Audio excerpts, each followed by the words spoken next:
านผู้ชมที่เคารพบุญเข้าพรรษาถือเป็นประเพณีอันดีงามของพุทธศาสนาโดยบรรดาพระสงฆ์และสามเณรได้เข้าจำพรรษาและออกตุนญาติโยมก็ได้ปฏิบัติพระธรรมวินัยตามหลักธรรมคำสอนขององค์สมเด็จพระสัมมาสัมพุทธเจ้าตลอดระยะเวลา3 เดือนบุญเข้าพรรษาแม่นบุญประเพณีอันดีงามทางพุทธศาสนาที่ชาวพุทธเคยปฏิบัติสืบทอดกันมาแต่โบราณกาลในระยะจำพรรษาแม่นจะกำหนดเอาในมื้อแฮม1 ค่ำเดือน8ลาวหามื้อขึ้น15 ค่ำเดือน11ลาวเป็นเวลา3 เดือนในกิจกรรมจำพรรษาสำหรับพระสงฆ์สามเณรถือโอกาสจำพรรษาในการเพิ่มพูนการศึกษาพระธรรมสวดมนต์นั่งสมาธิ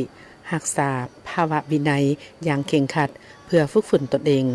ทางด้านศีลสมาธิและปัญญาเพื่อเสริมสร้างคุณธรรมและสืบสานพุทธศาสนาให้มั่นคงแต่ถ้ามีเหตุฉุกเฉินกรณีจำเป็นก็ต้องได้ขออนุญาตและจะต้องกลับมาวัดบ่ให้กาย7 วันพรรษานี้ก็ใช้เวลา3 เดือนแล้วก็ตลอดระยะส่งเข้าพรรษานี้กับพระภิกษุสงฆ์สามเณรหรือญาติโยมที่เข้ามาจำศีลภาวนาก็จะได้ใช้เวลาส่งเข้าพรรษานี้ในการฝึกหัดกายวาจาใจของตนเองนี้ให้เป็นคนรู้ผู้ดียิ่งขึ้นนะแล้วก็มีโอกาสได้เรียนรู้ธรรมวินัยคำสอนพระเจ้าไล่ขึ้นคือส่งเข้าพรรษานี้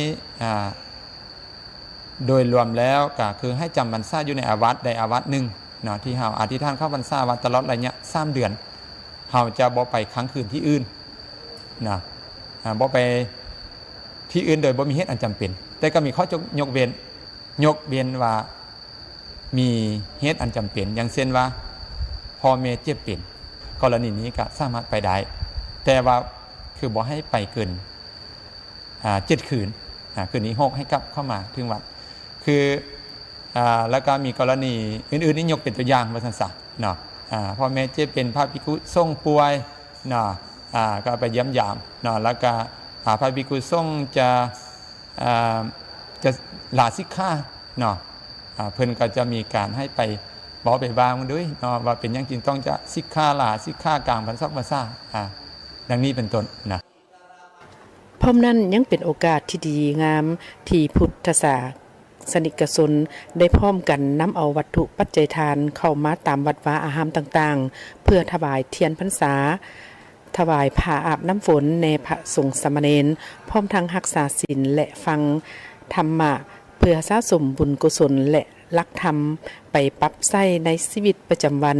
โดยโอกาสจำพรรษาในการจัดตั้งปฏิบัติสิ่งตนกำหนดไว้เป็นต้นการปฏิบัติธรรมความดีและการหลีกเลี่ยงอวัยมุขต่างๆที่เป็นผลบ่ดีต่อสุขภาพมีความดีใจเลยมื้อนี้เพราะว่าตั้งใจเนาะตั้งใจมาเฮ็ดเป็น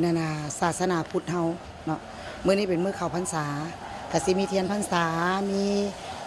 ผ้าน้ำฝนแล้วก็มีครูสังฆทานมีปัจจัยแล้วก็ต้องได้มีข้าวต้มเนาะใส่บาตรเนาะต้องได้มีข้าวต้มแล้วก็ดีใจหลายมื้อนี้ได้มาเฮ็ดบุญศาสนาพุทธ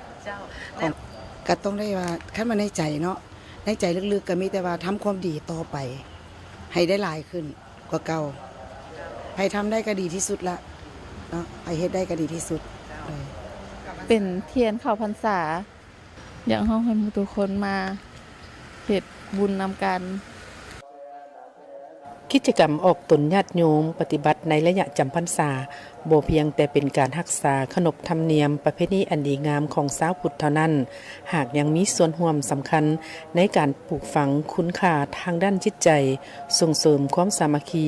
และความสงบสุขในสังคมตามหลักคำสอนของพระพุทธศาสนา